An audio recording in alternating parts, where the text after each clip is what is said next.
Salut les artistes et bienvenue, j'espère que vous allez bien. Aujourd'hui, la restauration de la Yamaha XT 125 de 83 épisode 2. Je t'emmène voir ça tout de suite, c'est parti.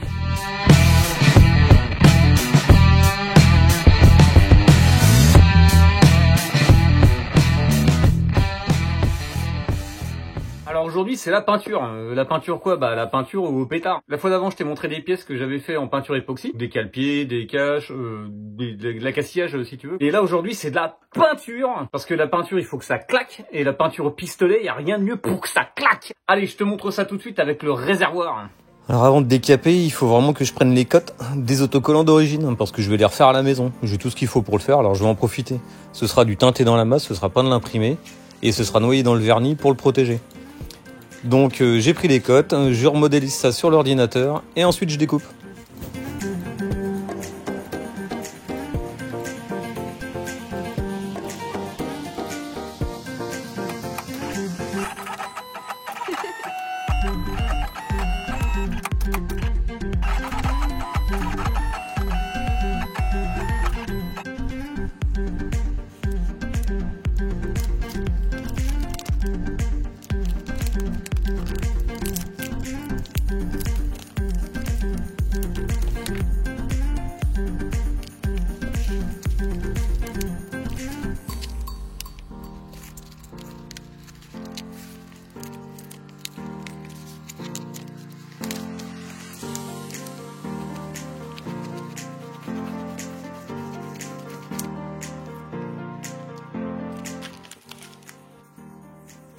Alors pendant que je refaisais les autocollants, j'aime bien quand les choses travaillent pour moi. Donc là j'avais mis du décapant, d'une marque pas super connue. Tu verras dans le reste de la vidéo et je vais réutiliser un autre décapant. C'est de la marque Saint-Hilor, c'est de la merde en barre, ça a été coupé avec de l'eau, c'était pas efficace du tout là. Les 20% gratos à mon avis c'était juste de la flotte qui était rajoutée. Quoi qu'il en soit, là ça a super bien fait le job. Tu verras, je vais peaufiner un petit peu après, mais là c'est super agréable, tout s'en va d'un coup. Je suis d'ailleurs vachement étonné qu'il y ait si peu de peinture en fait, il y a presque pas de protection. Donc c'est pas étonnant que ça rouille au final. Tu sais, le moindre petit caillou, le moindre truc, si tu la lèves pas tout de suite, à mon avis, ça rouille direct. Donc là, il va falloir tout refaire.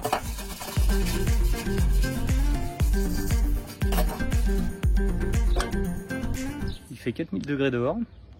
J'en ai chié comme pas permis pour tout rattraper là, donc il n'y a plus de rouille, il n'y a plus rien. Je vais le passer en après.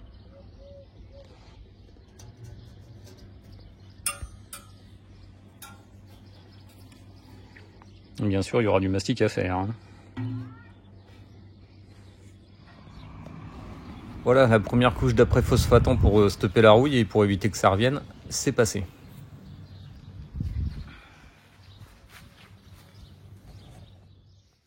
Voilà, je viens de passer la couche d'après de garnissage.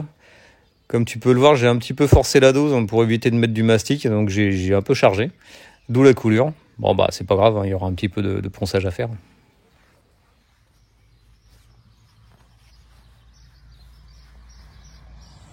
Pose du témoin de ponçage. En gros c'est de la bombe noire en fait. Je te passe l'étape du ponçage, tu sais ce que c'est.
pire que le premier coup que j'avais fait.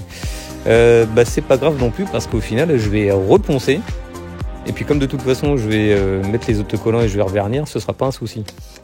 Et en parlant d'autocollants justement, j'en ai refabriqué, les petits Yamaha là, pour mettre sur les caches. Je suis pas sûr qu'il y en avait d'origine, parce que j'ai pas retrouvé de photos sur internet où il y avait vraiment marqué Yamaha dessus, à part une où c'était partiellement enlevé. Donc dans le doute, je l'ai fait quand même. Donc j'ai dépoli la surface de la peinture que je venais de mettre, donc forcément les coulures, les grains, etc. Tout ça c'est parti. Je pose l'autocollant et je revernis le tout par-dessus. Comme ça l'autocollant est noyé dedans et il est protégé.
En attendant que les autocollants sèchent et que les petites bulles disparaissent, je me suis amusé à décaper le brossillon. Parce que lui aussi il était attaqué, il y avait un petit peu de rouille dessus, enfin un petit peu beaucoup même. J'ai galéré comme pas permis pour le décaper. Je lui passe une couche d'après. Ensuite je lui passerai une couche de peinture et ensuite le vernis.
Et voilà le résultat après vernis. Bah franchement c'est pas mal hein. Bon évidemment il y a 2-3 petits grains de coincés dans le vernis. Tu te doutes bien que dans une cabane de jardin c'est pas propre hein, c'est pas une cabine de peinture. L'important c'est que le vernis est bien tendu. De toute façon je vais faire un petit pôle illustré histoire d'atténuer tout ça et puis ça se verra plus. Et le brossillon, bon bah là vu que c'est gris de toute façon ça se voit même pour voir la différence si c'est bien fait ou pas. C'est un peu compliqué. Mais ça me convient. Ensuite, je me suis super méga galéré à refaire le cadre aussi. Il est complètement dérouillé, il y a plus de peinture. C'était des heures et des heures, je te l'ai pas montré, mais vraiment c'était la galère finie. J'ai même pas compté le nombre d'heures, mais vraiment il y en a eu beaucoup. Donc là, je vais lui remettre un petit coup d'après phosphatant. Et ensuite, je peins direct en noir, noir brillant. Et je crois que j'ai dû faire 3 ou 4 couches. Parce que il fallait que je bouffe ma peinture, donc j'ai mis tout ce que j'avais.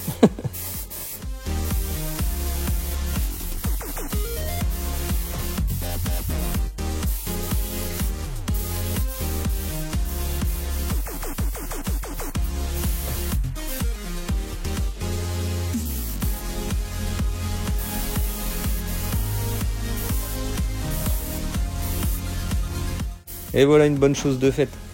Parce que vraiment un cadre à repeindre, c'est la galère. T'as des recoins dans tous les sens.